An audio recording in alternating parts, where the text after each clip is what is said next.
I am a mother who lost everything to a manipulative woman and now live in regret and loneliness. I am a devoted wife and mother who strives to protect my family from a toxic past and embrace a happier future. Let's start the story. Who do you think you are to disrespect me like that? Do you think you're some sort of queen, do you? You never listen to me when I tell you what to do. You think I'm a joke, don't you? You don't even act like you're listening to me. Oh, well, hello to you too, Margaret. But you have to be a little bit more specific than that. I have no idea what you're talking about. How many times do I have to tell you? I've told you millions of times, and you just let my words slide over your head. Like I said, you have to be more specific than that, or I'll never know what you're talking about. I said to never buy my son those triangle briefs, do you remember now? Geez, why do you even care what he wears under his pants? That's a little creepy. Men should never wear those kinds of briefs. I told you they should never wear those tight briefs. It's not good for them. They should be wearing loose boxers. They keep everything cool. Do you know nothing about men's anatomy? I'm sure you remember now, Emily. Do you remember now? All right, I think I remember you saying something about boxers and briefs. I just thought that was your preference. I never really paid attention. Do you hate me? Why do you never listen? You always do the exact opposite of what I tell you to. You have no respect for me, do you? You can at least act like you're listening, but you never do. No disrespect, Margaret, but why do you even care what he wears? I seriously don't understand, I really don't. Jim wears whatever he wants, and I never buy his underwear. I'm not his personal shopper, Margaret. He buys his own underwear, and I don't care what he wears. You should have stopped him. I don't care if he wears briefs or boxers or some kind of flowery bikini. You shouldn't come running to me and tell me what to do. Go talk to your son. I don't get it, and besides, why do you even think you have a say in what he wears? It's his junk, and he can choose whatever he wants to wear to cover that. He's not your dear little boy anymore, Margaret. He's a grown man and married. He's old enough to choose for himself, do you get it? Why are you trying to tell him what to wear? Why do you have to micromanage every aspect of his life? I am his mother, and I have every right to say what I have to say. Oh, then why did you let him marry, Margaret? You might as well have kept him under your care. He would have been a great mama's boy. You could have kept him as your personal living male doll and dressed him in whatever underwear you like. You think I approved of this marriage? I never approved of this. You somehow lured him into this crap of a marriage, and he was just head over heels about you.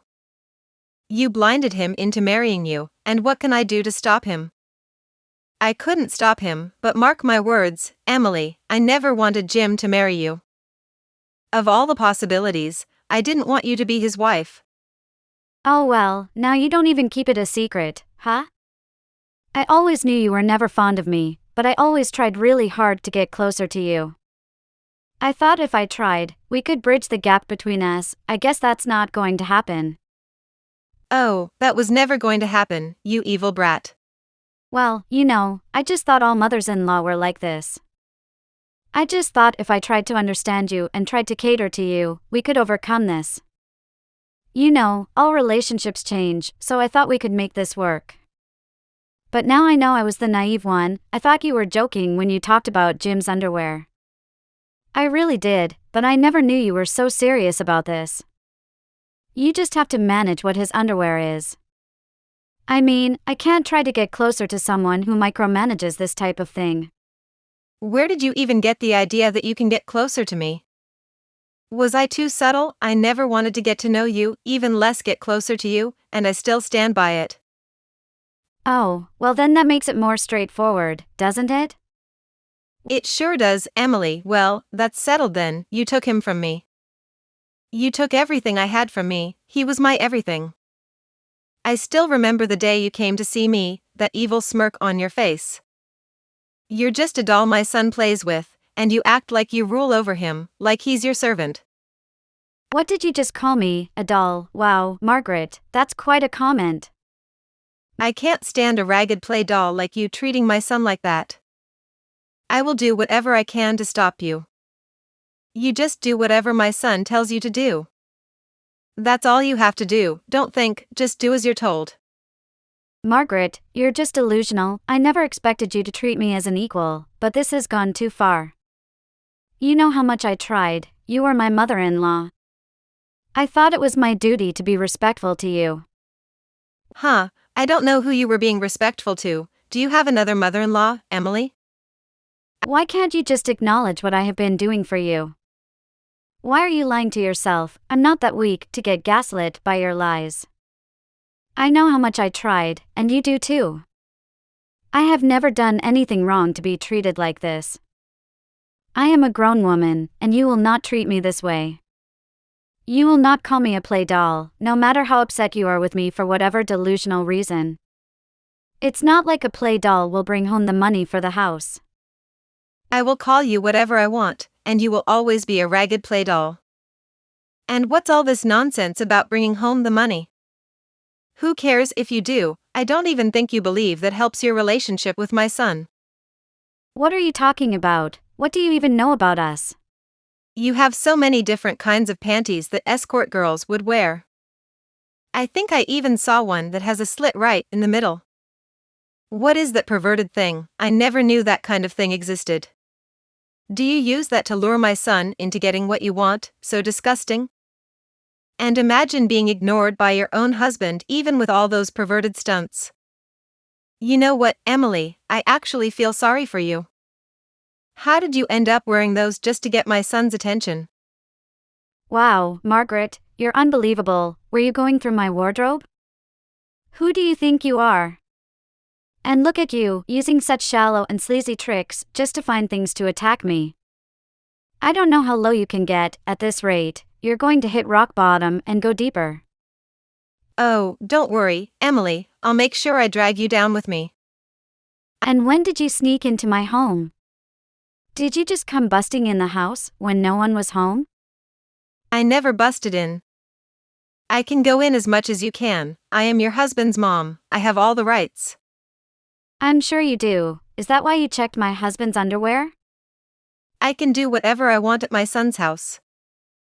Oh, sure you do. So which of my panties did you like? Do you need some? Oh, please, Emily, I don't need any of your nasty undergarments. Oh, I'm sure of that. Do you have some kind of fetish for underwear? I mean, you are so obsessed with them. If you have all the time on your hands, why don't you go find some job and get a life? What? How dare you call me all that? I'm not hearing that from a useless, sterile hoe who can't even give birth. What? What are you talking about? I'm the only one among my friends who doesn't have a grandchild. Do you know how much I feel left out? Everyone talks about their grandchildren, they share pictures and stories. Do you know how jealous I get? I have to stay there, smiling for their stories and pictures. Do you know how terrible that is? You know nothing? You don't know how terrible it feels to be in that position. Why should I feel left out just because you can't have a baby? Don't you think that's unfair? It's not like I can tell everyone that you're sterile. Who even told you that? Who told you that I'm sterile? Is this more crap that you brewed up in your sleep?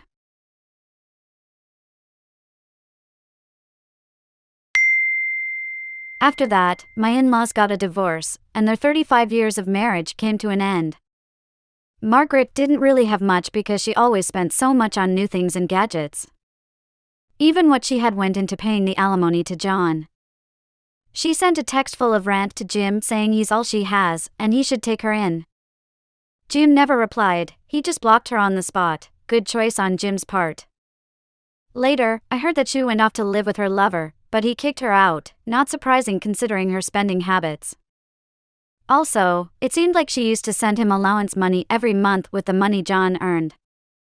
So, there was obviously no reason to take her in from his point of view. In the end, Margaret was just used by someone she considered her lover.